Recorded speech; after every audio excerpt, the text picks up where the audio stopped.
Thank you for standing by, and welcome to Invesco's fourth quarter earnings conference call. All participants will be on listen-only mode until the question and answer session. At that time, to ask a question, please press star one. This call will last 1 hour. To allow more participants to ask questions, one question and a follow-up can be submitted per participant. As a reminder, today's call is being recorded. Now let's turn the call over to Greg Ketron, Invesco's Head of Investor Relations. Sir, you may begin. Thanks, Cedric, and to everyone joining the call today. In addition to today's press release, we have provided a presentation that covers the topics we plan to address. The press release and presentation are available on our website, Invesco.com. This information can be found by going to the Investor Relations section of the website. Our presentation today will include forward-looking statements and certain non-GAAP financial measures. Please review the disclosures on slide 2 of the presentation regarding these statements and measures, as well as the appendix for the appropriate reconciliations to GAAP. Finally, Invesco is not responsible for and does not edit nor guarantee the accuracy of our earnings teleconference transcript provided by third parties. The only authorized webcasts are located on our website. Andrew Schlossberg, President and CEO, and Allison Dukes, Chief Financial Officer, will present our results this morning, and then we'll open up the call for questions. I'll now turn the call over to Andrew. Thanks a lot, Greg, and good morning to everyone. I'm pleased to be speaking with you today. During the fourth quarter and throughout 2024, we continue to make meaningful progress in executing our strategic priorities and leveraging our competitive advantages to improve on several key performance drivers. Amid a backdrop of volatile markets across the world, mixed economic signals, and geopolitical risks, our focus remains steadfast. This enabled us to deliver for clients and shareholders and meaningfully improve our operating results. I want to thank my colleagues around the world for their focus and teamwork throughout the year. But before we get into the specifics of the fourth quarter, we thought it would be helpful to look at the whole of 2024 and the progress made against the 8 key financial measures that are noted on slide 4 of our presentation. The combination of strong long-term net inflows of $65 billion, or a 5% organic growth rate, higher revenues, and disciplined expense management while reinvesting into the business drove an increase in operating income to $1.4 billion. We generated positive operating leverage of over 100 basis points and improved our operating margins to over 31% for the year and 34% for the fourth quarter, marking good sequential momentum throughout 2024. While client demand and net flows remained more narrowly focused in the aggregate, we continued to gain market share and revenue growth in key high-demand strategic capabilities, including our global ETF, fixed income, and SMA product ranges, all of which are highly scalable. We saw momentum build throughout the year for private and alternative credit strategies, both for institutional and wealth management clients. Geographically, our net long-term flows remained positive across all 3 of our regions, with a notable pickup through the second half of the year in both our Asia-Pacific and EMEA markets. Specifically in Asia-Pacific, we generated 10% organic growth, marking its best year since 2021. Throughout 2024, we remained highly focused on retaining and selectively growing our fundamental equity investment strategies against the backdrop of outflows in the industry and for Invesco. This remains a key focus for the firm. As we stressed throughout 2024, strengthening our balance sheet continues to be a priority. Through disciplined execution, we made strong progress and improved the financial flexibility of the firm. During the year, we reduced our debt, we improved our operating leverage, and ended the year with a net cash position of nearly $100 million. Additionally, after commencing a more consistent share buyback program in the second half of the year, we returned 54% of earnings to common shareholders through buybacks and dividends in 2024, which was an increase from the previous year. Our success in 2024 gives us conviction in our focused strategic priorities, our execution mindset, and our ability to continue to deliver enhanced and consistent operating performance and returns for our shareholders. Turning now to slide 5 and focusing on the fourth quarter, growth continues to be led by our highly innovative ETF and index platform, which had near historic organic long-term flows of $30 billion, which is a 25% annualized organic growth rate. Importantly, we continue to see our flows for ETFs broaden by asset classes and factors, across our clients in all three regions. Growth in the U.S. market continued to be led by our S&P 500 equal weight strategy, our equity momentum strategies, which accounted for nearly $5 billion of the net flows, and our innovation suite, which is headlined by QQQM, which garnered $3 billion of net inflows. This fund, which was launched just over 4 years ago, had one of its best quarters on record and has grown to nearly $40 billion in assets today. We also saw strong ETF growth from the EMEA region, with nearly $11 billion of net inflows on a source basis, with our locally listed S&P 500 topping the list. We also continue to innovate at scale. In the fourth quarter, we launched a new ETF that we customized in partnership with a Finnish pension insurer to meet its climate-focused investment objectives. This ETF began trading with nearly $2.5 billion in assets and set a new milestone as the largest ETF launched on record. Our ETF platform finished the quarter with record AUM and revenues. Revenue growth remained strong, up 7% from the third quarter and 31% from the fourth quarter last year. We remain very well positioned to continue to gain market share and use this scale platform for profitable growth. Shifting to fundamental fixed income. After a strong third quarter, we saw modest net long-term outflows in the fourth quarter, primarily driven by stable value, which continues to be out of favor in the current rate environment as money market yields are paying a premium to stable value. Excluding this specific U.S. defined contribution product, our fundamental fixed income strategies continue to see solid flow growth of $1.5 billion in the quarter. Within the fundamental fixed income category, flow growth was led by our municipal bond strategies and driven by our fast-growing SMA platform, which reached $28 billion in AUM, or 33% organic growth rate. Additionally, revenue generated from fundamental fixed income strategies grew by 9% in the fourth quarter as compared with the same quarter in 2023. It's important to note that our large and diverse fixed income product line, which totaled over $600 billion at year-end, spans our geographic footprint and encompasses more than just our fundamental fixed income capability that's expressed on this slide.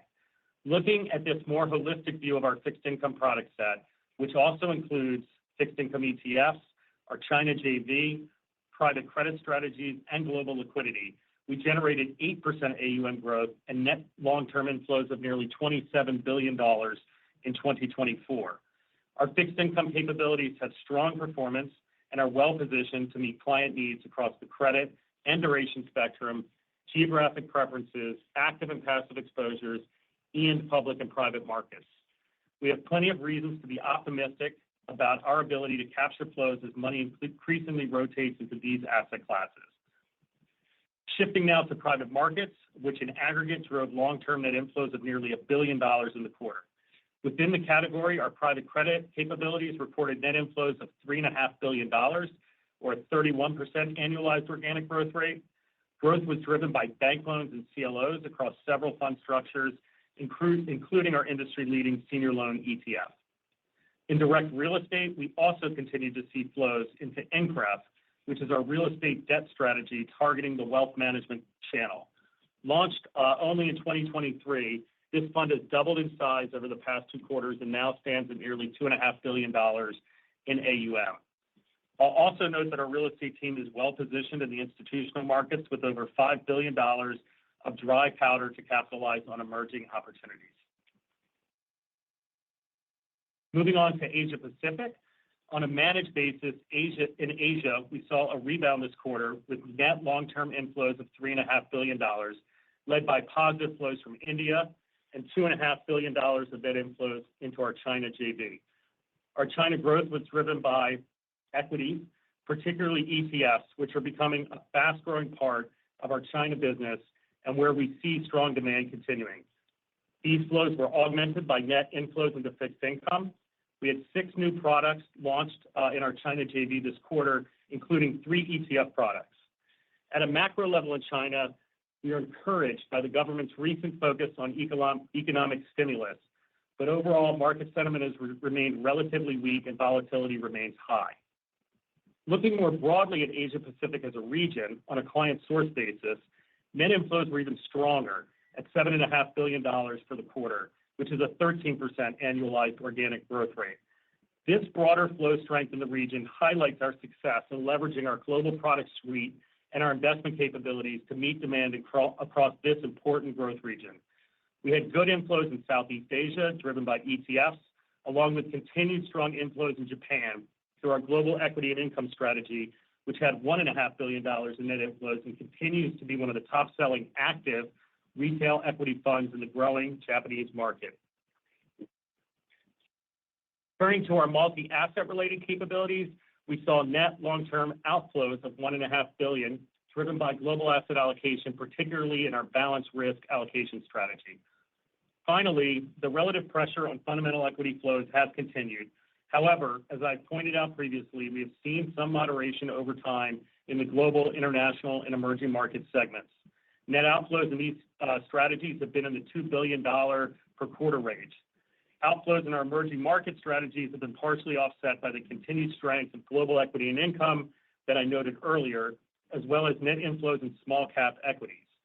While asset flows in our fundamental equity capabilities remain below our long-term expectations, market growth has aided revenue, resulting in a 10% increase in net revenues this quarter compared with the fourth quarter of 2023.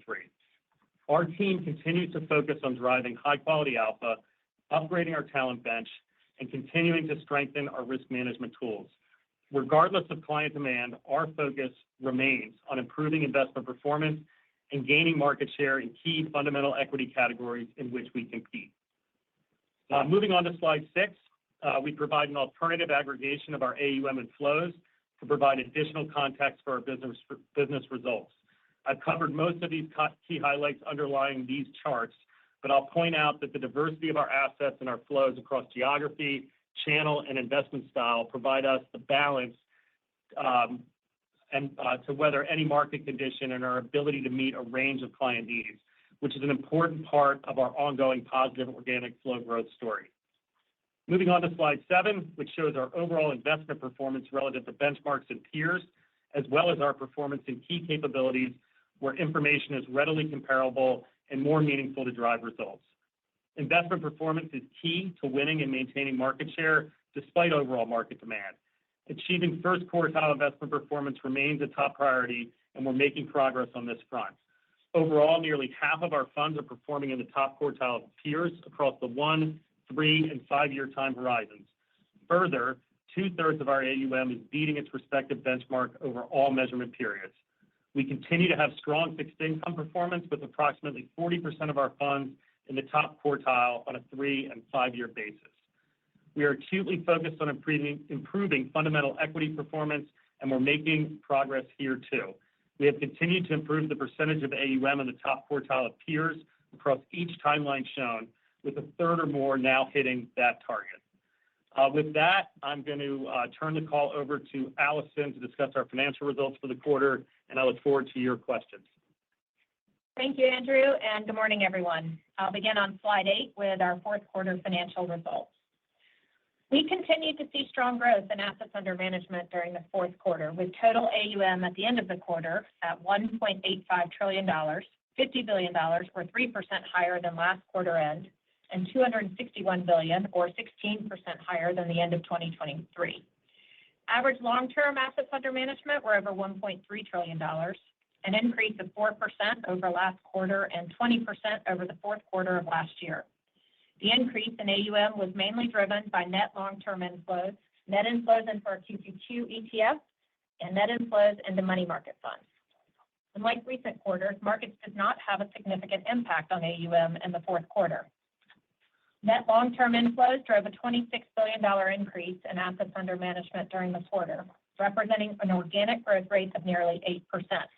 As Andrew noted, net inflows in our ETF and index capabilities were nearly $30 billion.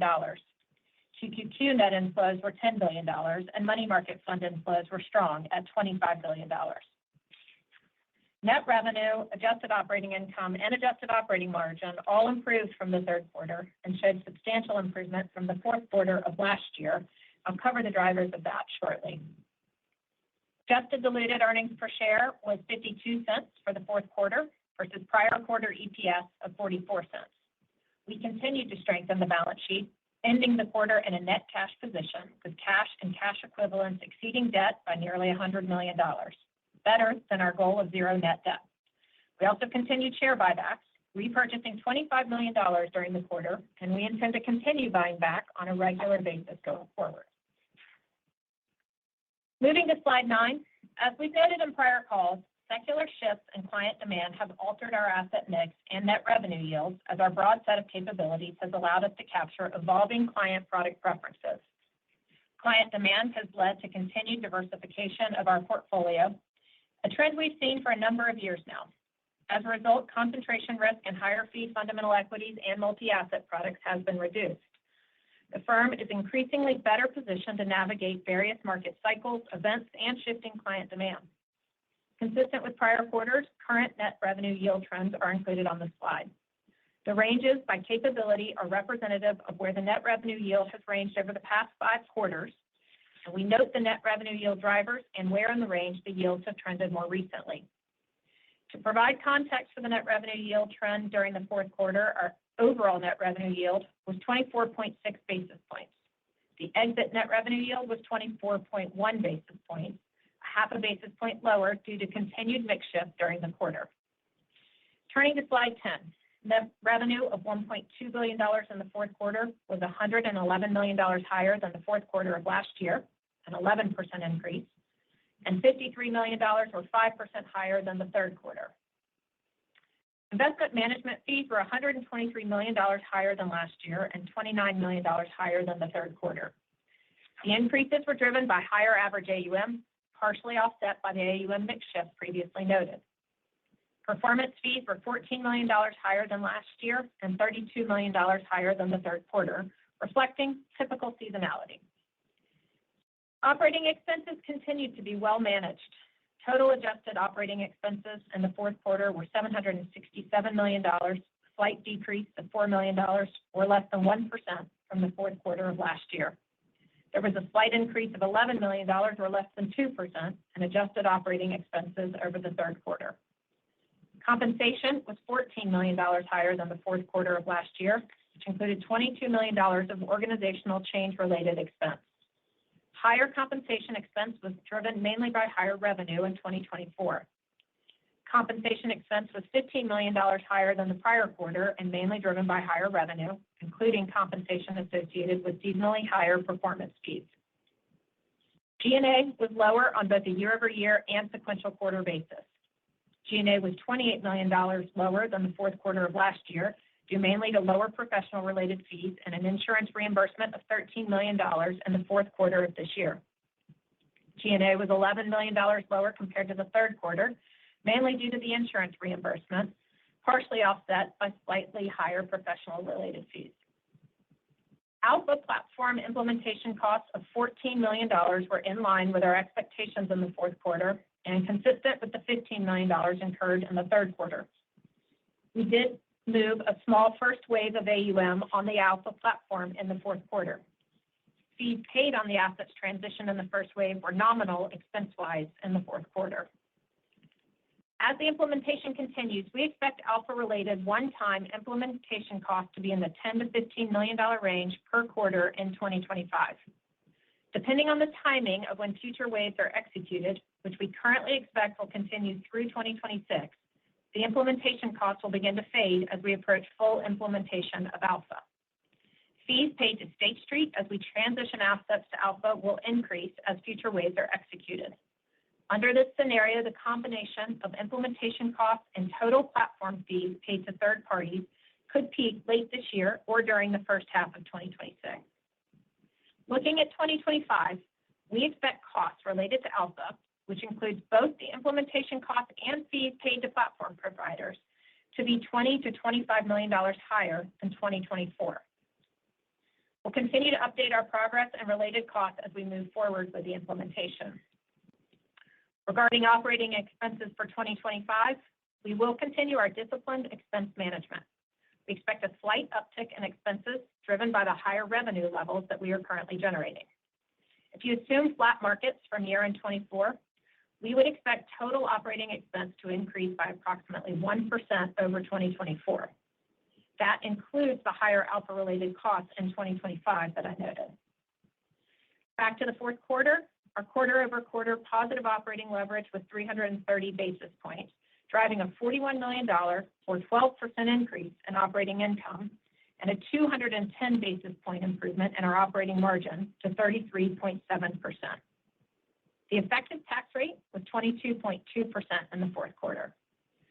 We estimate our non-GAAP effective tax rate will be near 25%, the high end of our historic range for the first quarter of 2025, excluding any discrete tax items.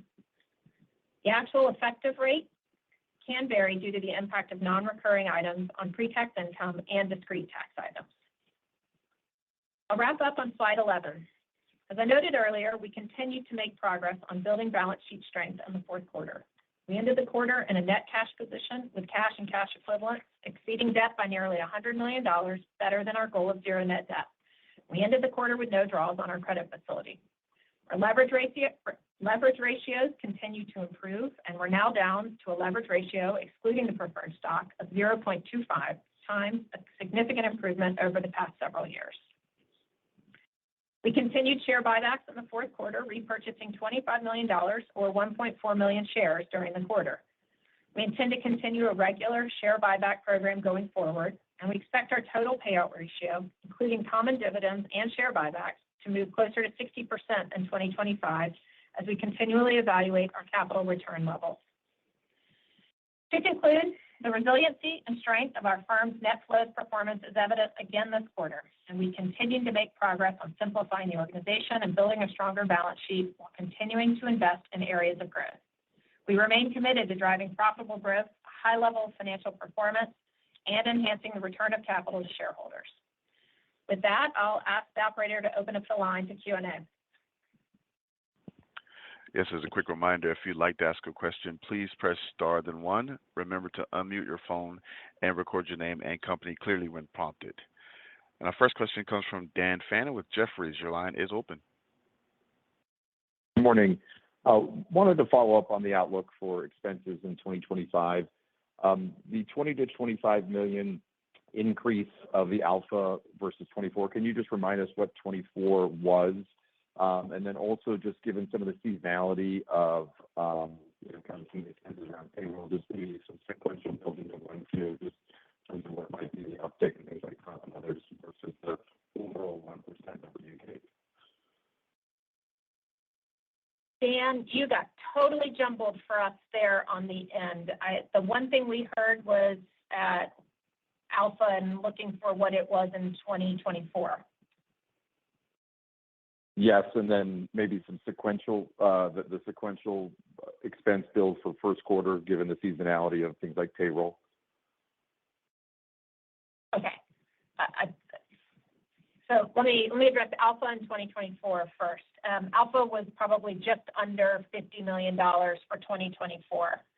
And so in comparing that to 2025, as I noted, we would expect it to be in total $20 to $25 million higher than 2024. That's inclusive of all costs related to Alpha. And then the expense guidance for the full year, as I noted, would be about a 1% increase over 2024, assuming flat markets from the end of from 12/31. That includes all of the Alpha costs. In terms of the sequential quarter build, I would just say, as I noted, the implementation costs for the quarter are going to be, in that, again, in that $10 to $15 million range. In terms of other expense line items, I would say there's always the typical seasonality in the first quarter as it relates to payroll taxes, which tend to run in the $15 million kind of context, $15 to $20 million context. Of course, you've got seasonality in the fourth quarter with compensation related to the performance fees. Keep in mind, marketing tends to be seasonally higher in the fourth quarter, and I just don't expect a lot else to be very different. So I'd point to those seasonal items and then point you back to the full year guidance of 1%. Great, thank you. And hopefully I come in clear here for the second one, but wanted to follow up on capital management and just given the improved liquidity position, how your M&A and or inorganic, thought processes evolved given, the stable and or improving liquidity profile. Okay. Yep. Got it. On the capital management, I would say our priorities continue to be the same, which is we remain focused primarily in investing in our own organic growth, which I think we're demonstrating that we've got a fair amount of firepower there, and investing in those capabilities is, in fact, demonstrating the organic growth that we're looking for. So that is first and foremost our focus, just given the diversified platform we have. How that relates to our inorganic focus, I would say it's very consistent with a lot of the conversations we've had in the past.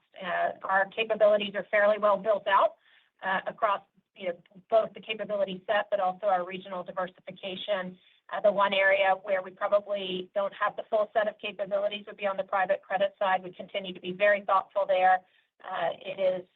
We have some depth of private credit capabilities, but probably not the full suite we would like to have. It's also a very crowded and expensive space, as you know, right now. And so we remain focused on growing both organically while keeping our eyes open inorganically. Thank you. Thank you. The next question comes from Alex Blostein with Goldman Sachs. Your line is open. Good morning. Also, another one on expenses for you, just to make sure I have that clear. So the Alpha implementation will run $10 to $15 million per quarter.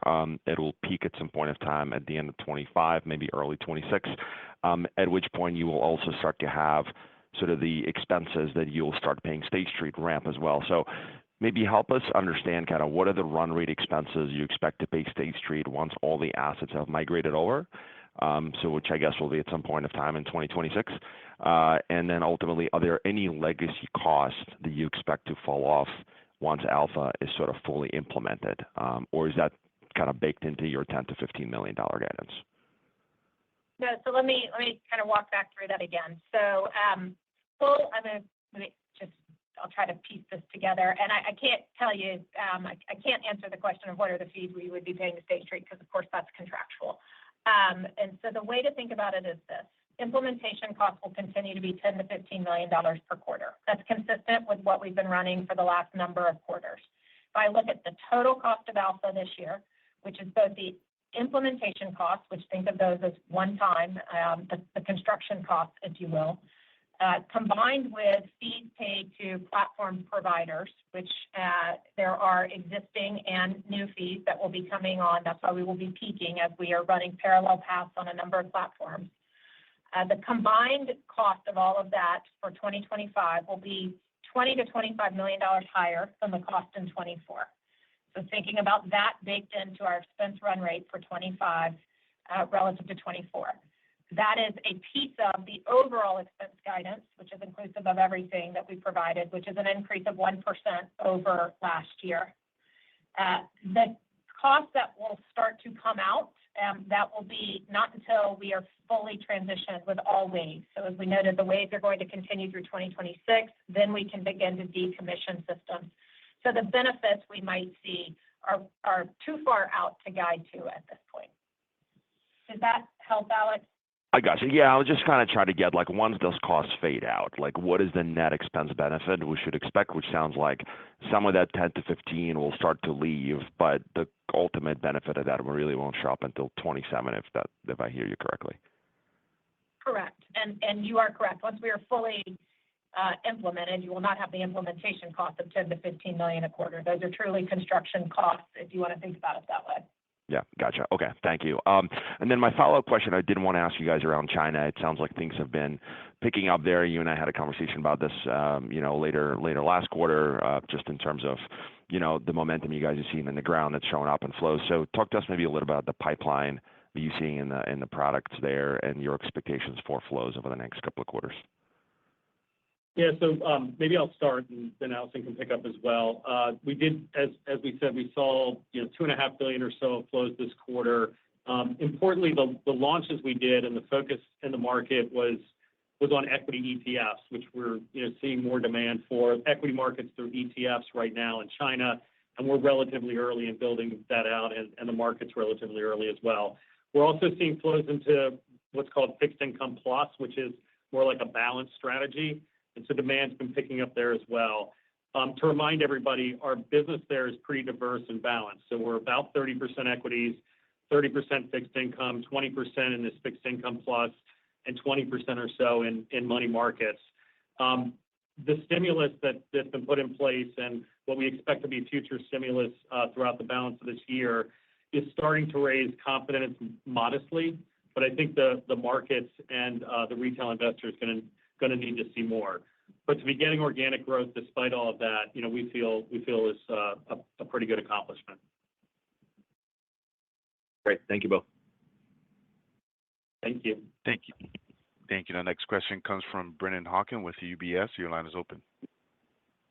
Good morning. Thanks for taking my question. A couple just sort of clarification items on the expenses. Sorry to dwell here, but the 1% increase, that's versus the $3.03 billion adjusted reported base. Just want to confirm that. And then the 10 to 15 that we should expect in 2025, those construction costs, and then that's not expected to go into 26. I just wanted to confirm that. And Allison, I believe you noted a $22 million charge related to organizational change. Could you maybe give some color around what that is and what impact we could expect from that? The $22 million organizational change was 2023, so that was in my year-over-year comment. So that's rearview mirror, no organizational change expenses noted in fourth quarter of 2024. The expense guidance of 1% over 2024, yes, that is relative to the fully reported $3.30 billion operating expense base for 2024. And that's assuming flat markets to 12/31.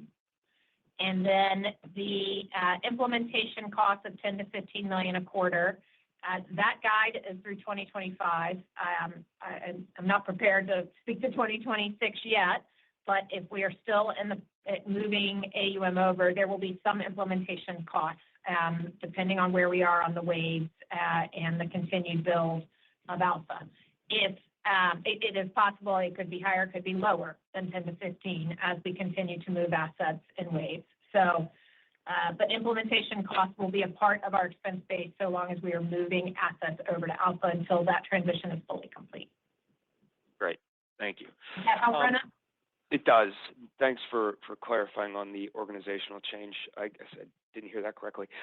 One of the things you guys talk, I'd like to shift gears on alpha and not talk about the actual expense blocking and tackling. You've spoken in the past how you expect that this migration is going to enhance your operational effectiveness across the organization. So, and it sounds like you're beginning to migrate cohorts over. It might be too early, but like, what has been the experience so far? What are your expectations for some of that increased operational effectiveness?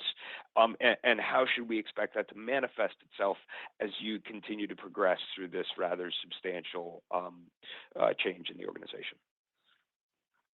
Hey, Brennan, it's Andrew. Thanks for the question. Look, I'll say the assets that we brought on board in the fourth quarter were relatively small, so it's too early to give a full answer, but the experience has been good from those equity investors and the team that's come across, or the platform that's come across. In terms of the wider simplification efforts and the advantages we'll get over time, I'd sort of tie it back to the corporate strategy and the execution we've been on, which is to bring the investment platform closer and closer together. And so as we scale through that platform, as we have teams managing assets cross market, as we shift into different product lines, a simple singular platform that helps us decommission all sorts of homegrown systems and legacy third-party systems just makes us much quicker at executing that process and makes our investment portfolio managers and teams, much more efficient at the way that they're able to execute. So I think, we're ready to get this further moved onto the platform so that we can continue to have it enhance and drive the strategy and drive the operating leverage, frankly, that we've been seeing in the business. Okay. Looking forward to hearing more as you continue to progress. Thanks for taking my questions. Thank you. Thanks, Brennan. Thank you. The next question comes from Bill Katz with TD Cowen. Your line is open. Okay, thank you very much. I'm going to spend more time on AlphaGen. I apologize, but the guidance here I think is very constructive versus what I think the street's sitting today. I think the bigger question that I have, I think investors have, is what does this look like in the end state? And I think Alex was trying to get you there. So, A, what percentage of your assets would you anticipate being migrated over in 2025? And then as we get into some kind of quote-unquote normalized world where everything is migrated over and implementation costs phase out, how do we think about or how do we model to the onboarding costs on a go-forward basis? That's my first question. Thank you. So I'd start with, we're not going to provide the detail of what percentage in 25 versus 26 as we continue to work with our partners on really thinking through how to build out these waves in a way that creates the least amount of disruption and really helps drive the efficiency of the business. And it's really just the preparedness there. So I'll probably hold on how the waves are constructed and what percentage we anticipate moving in 25 just yet, but we will update you quarter to quarter as we are moving that on. As I noted, we expect to continue moving assets over throughout 25 and into 26. And so that end state on the other side, we will give you more guidance as we continue to work through what that looks like. We do anticipate, I mean, it is the vast majority, it's not almost all of our assets that ultimately move onto the platform. So it has a number of system implications behind it as we look to streamline from a number of systems to a single operating system there. And that end state does have benefits. It has benefits in terms of elimination of software costs as well as benefits from an organizational perspective. And so there are implications related to teams as well. So there are benefits on the other side. They just, as we are really focused on 2025 at the moment, they're a little further out than we're prepared to give the full guidance to, given the business continues to evolve in every other aspect. Hey, Bill, the only thing I'd add is just to add extra clarity, pretty much all of our public market assets will be ultimately on the Alpha platform. This wave construct that we're using, it's helpful because as we learn from each wave, we apply to the next wave and get those incremental benefits, hopefully in speed, but also in working through the complexity of it. Okay, thank you. And then maybe Andrew, sticking with you for a question. I think some of the themes out in terms of the opportunity set going forward are more on the alternative side. So I was wondering if you could maybe click a layer deeper and speak to your strategy to grow private markets. You gave a little bit of a detail on your retail democratization, but maybe where you can grow there beyond INCREF, and maybe even leveraging on the insurance side. And then it's related to that, if there's not a lot of deals to be had, how should we be thinking about the payout rate? 60% seems relatively low, given that you've enhanced the balance sheet and you have pretty good diversification and scale. Thank you. Yeah, let me start. So on the private markets and alternative build-out, as we noted, we do think there's a lot of organic opportunity here. And it's not just in taking our private real estate and alternative credit strategies and private credit strategies to the wealth management market. We'll also see opportunities to enhance those in the institutional markets around the world. But wealth management should have the greatest growth rate. And we pointed out a few places where we're starting to see that take hold. The real estate debt strategy that we launched in INCREF is a flagship for us, both because there's increasing demand in that space and there's less supply. And so we were pleased to see that fund double in size the last few quarters and now be at around $2.5 billion. You'll also start to see us build out around the alternative credit space into those wealth management channels as well. I think one of the things that we're finding as we build out in the wealth space is that people want diversification as well. And so we're going to continue to look for strategies that might be multi-asset in nature. And then on the inorganic side, in addition to what Allison shared before about our capital priorities, and she can expand on the payout in a moment, think about our inorganic strategy as focusing on partnerships as well. And so there's lots of conversations out there of ways that we can find partners to work with. We've been successful with joint ventures and partnerships like we've had out in Asia. And so, those conversations are continuing to be ones that we'll look at that could enhance the product line, could enhance our distribution channels or access to capital from alternative sources. And as it relates to the payout ratio, a couple of things I'd point to as we just think about what's the appropriate payout ratio is, first, as I noted, our focus remains really investing in our own capabilities. And so as we think about launching new capabilities, particularly in the private market space or along the partnership route, as Andrew noted, those require cash. And we invest our own capital in order to get these things off the ground. And so we want to preserve our cash/capital for those organic growth opportunities that we have. The second aspect on my mind is we do have a debt maturity coming up a year from now, next January, another $500 million note. I don't know yet whether or not we will pay that off or refinance it. It kind of depends on the set of opportunities we have before us from an organic growth perspective and just where the markets are in the rate environment.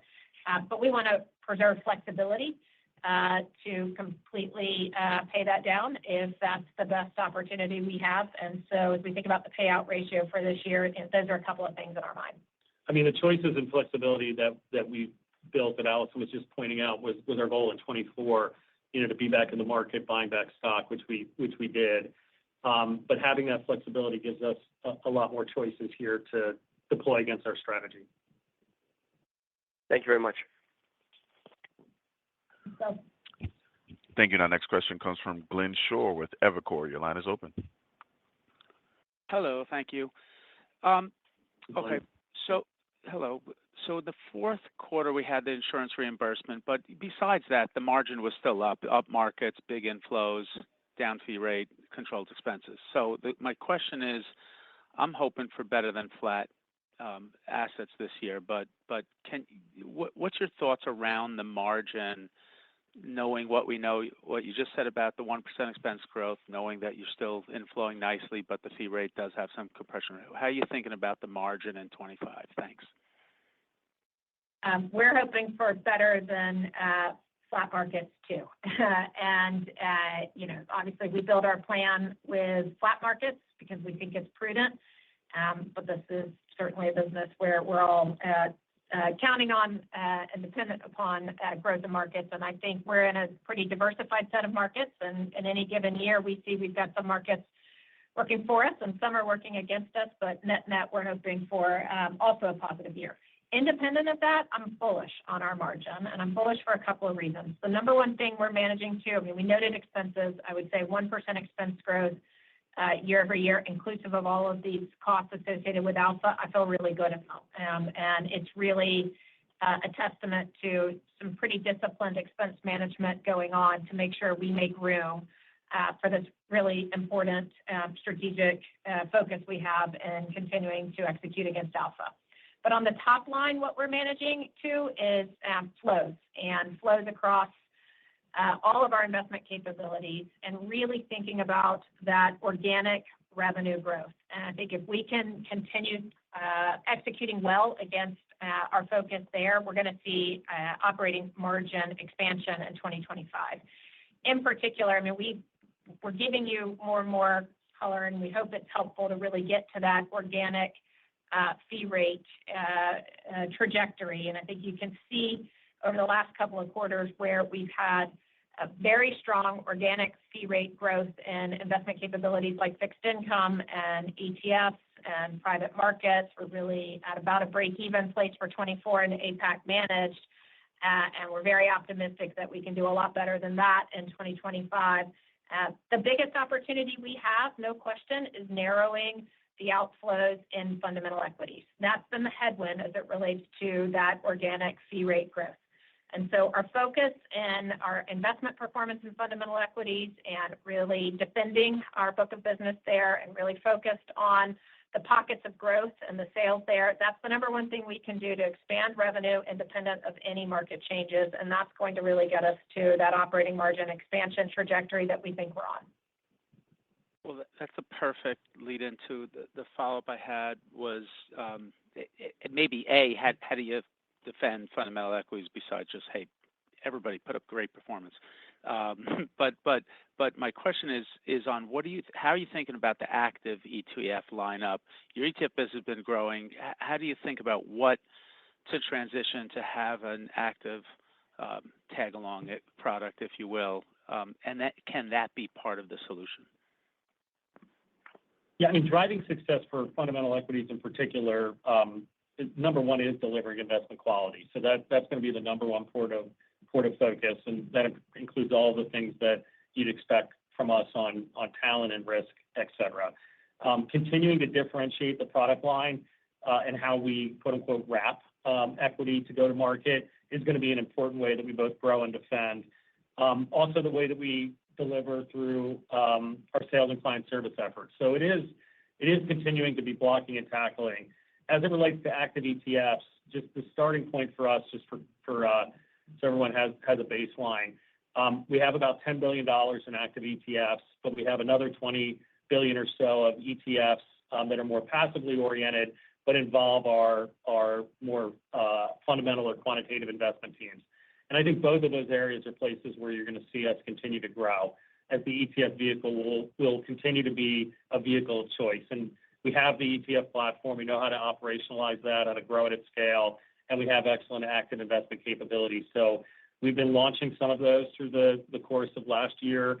We'll continue to look for opportunities this year.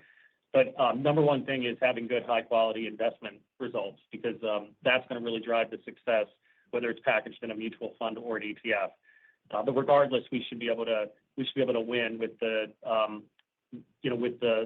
scale that we have. All right, thanks, Andrew. Thanks, Al. Thank you. Thank you. The next question comes from Ben Budish with Barclays. Your line is open. Hi, good morning, and thanks for taking the question. Just a high-level question around fee rates. It looked like the ranges for most of your categories were either kind of lowered at the midpoint or narrowed. If you could kind of comment on what's been going on there. Is it sort of ongoing mix shift within each category? Is it sort of competitive forces? And then I'm particularly curious in China. There's some headlines last quarter around some ongoing pressures to kind of lower ETF fee rates. So any color on what's going on there would be helpful. Thank you. Sure.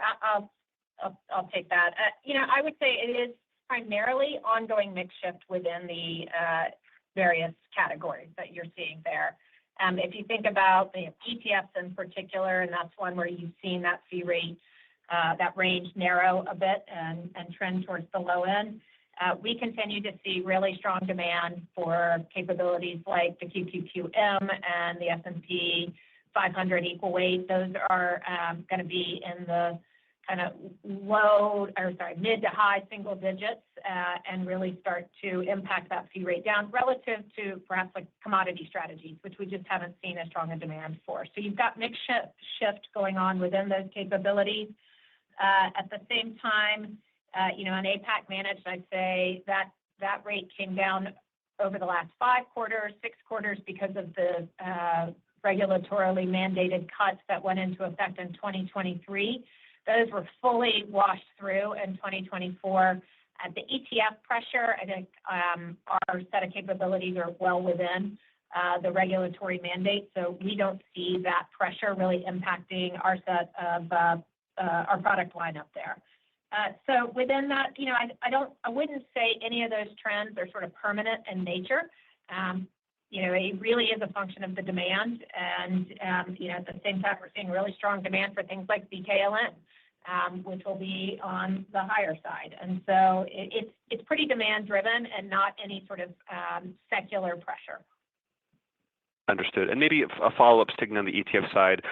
Andrew, I was wondering if you could talk a little bit more about, I think you mentioned $2.5 billion for a Finnish pension insurer. That sounded fairly interesting. I'm curious what the pipeline is like for those sorts of opportunities, sort of custom indexing within, liquid ETFs. How do you see that opportunity set evolving? Thank you. Yeah, I mean, something like the one we had last quarter is going to be more episodic. I wouldn't say that there's a huge pipeline behind it, but, there were 2 of them, I think, last year that were similar. So, but custom indexes, that's something that, we see a continued demand for. And it might not be just for an institution. It could be for a wealth platform, or it could be us customizing an index with one of the index providers to come up with a specific need that we see in the marketplace. So I see custom indexing demand growing for over time. These big, chunky institutional type capabilities more episodic. Got it. Thank you very much. Thank you. Thank you. The next question comes from Patrick Davitt with Autonomous Research. Your line is open. Hey, good morning, everyone. There's signs that ETF adoption in Europe is really picking up steam, with some even starting to call the long-anticipated quote-unquote catch-up with the U.S. has really started. Firstly, do the trends you're seeing suggest that catch-up is in progress? And secondly, given your legacy book of much higher fee active funds in Europe, do you see that shift as a net positive or negative for Invesco? Thank you. Yeah, you're right to point out the growth in EMEA and some of the demand pickup there. We do think it's an early stage secular trend that we've been waiting for to come in Europe, as we've been in that market for some time, both with our ETF range and with our broader institutional wealth management teams on ground. And so we do expect that to continue to pick up. We're, I think, over 125 billion or so in ETF assets out in that region. With regard to where demand will come from, the private banks are quite strong in that market, and it's been largely an institutional market. We see that it could continue to pick up on the more retail side. I'd say our lineup ranges, it's equity heavy, but we have a strong fixed income lineup that we built and incubated over many years. And I think we'll see both sides of that equation.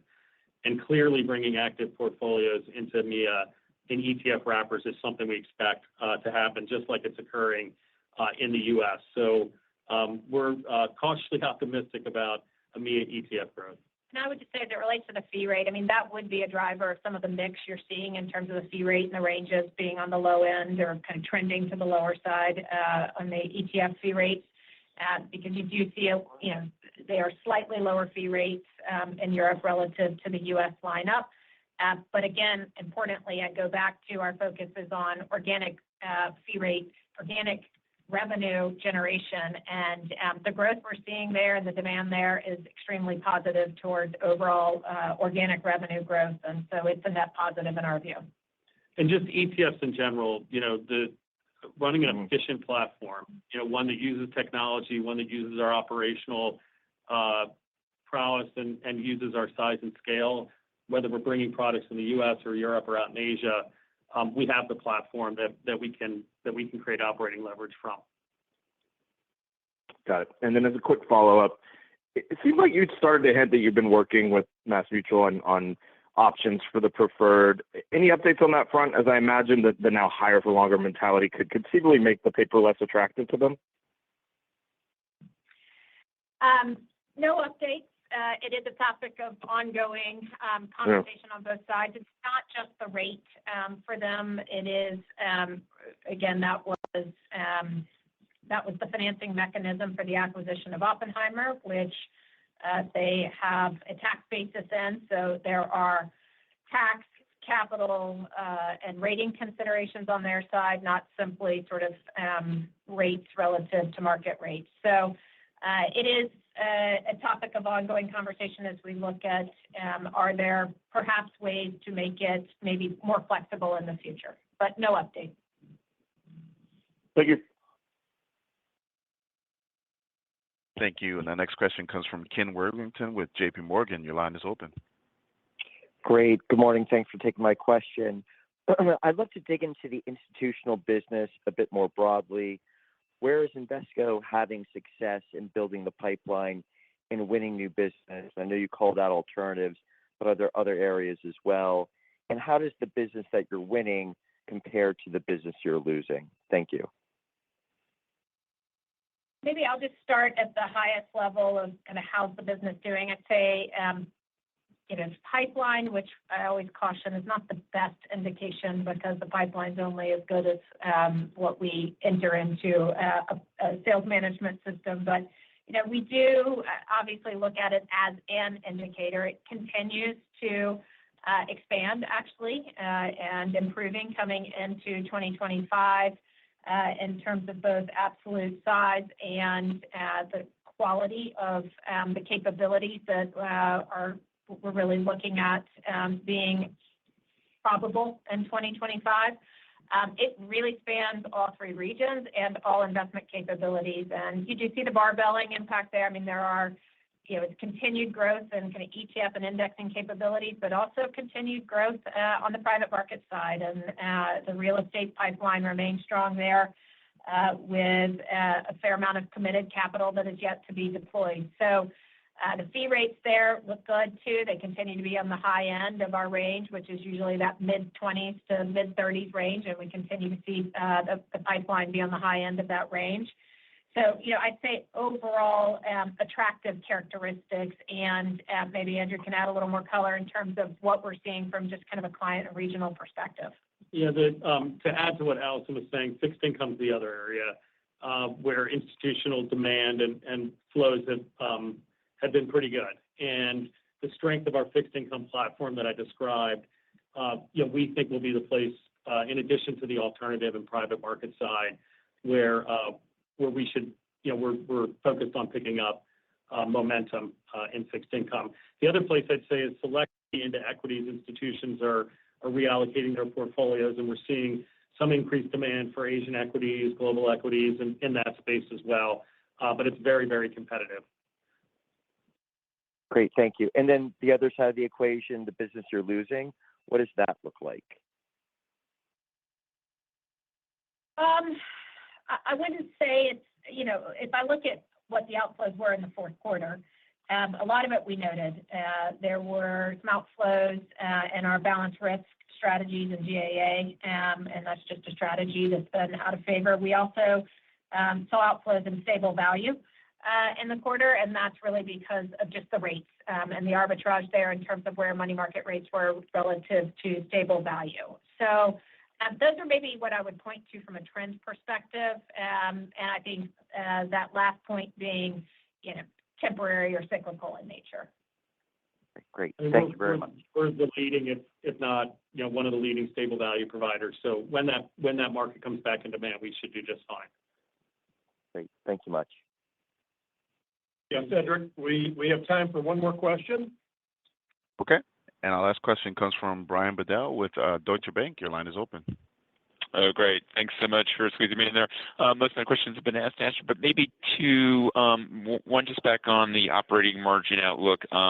Maybe, Allison, just your view on the comp to revenue ratio that's within your 1% guide under flat markets. And then let's say if equity markets are up 10% on a linear basis throughout the year, how would that impact your comp to revenue ratio?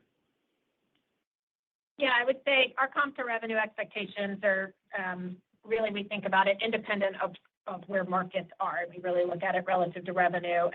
Historically, we have been, closer to the 40 to 42% kind of context. You saw us in this past year at just over 43%. I don't know that in 2025 it is very revenue dependent. If we had really strong revenue, could we get back down to 42%? Possibly. Without that, we may be, looking at something closer to 43%. Our longer term objective is to bring that back to that 38 to 42% range that we have historically operated. And I will point out when we think about total compensation, and in the past, years ago, we didn't always have things like severance expense and organizational change expense in there because we don't have TIR. It is a fully loaded P&L, and that has driven it a bit higher to that 42 to 43% context. And I think that's still a reasonable expectation for 25. Great, that's helpful. And then just lastly, just to come back to the active ETFs, and thank Andrew for your comments on that in a prior question. Maybe more specifically for active equity ETFs, if you can talk about your view on cloning active, like current active mutual fund strategies. Obviously the ones that you think are successful and have and would have demand for either a clone or something that was very similar to those strategies within the ETFs. And I guess is the only pushback either on fee pressure from a cannibalization perspective, or are you seeing maybe potential pushback from the distribution channels that may prefer the mutual funds in terms of the sales practice? Yeah, I mean, there's many paths to where active, can further end up in ETFs, and you mentioned a few of them. Some of them could be conversions. Some of them could be people doing cloning. The other is potential ETF share class on a mutual fund, which, there's regulatory discussions going on in the marketplace. So I think all of those avenues will continue to be ones that we look at to move forward. I can't speak for every distribution or wealth platform, but, my experience, our experience is they want high quality product and they want it, in multiple vehicles and wrappers. Being able to clone things and moving it over sounds nice and elegant, but, it's not always the simplest way to do it. And, it's an avenue we'll look at, but it's not the core path I think we'll be on. Got it. Great. Thank you very much. Yeah, thank you.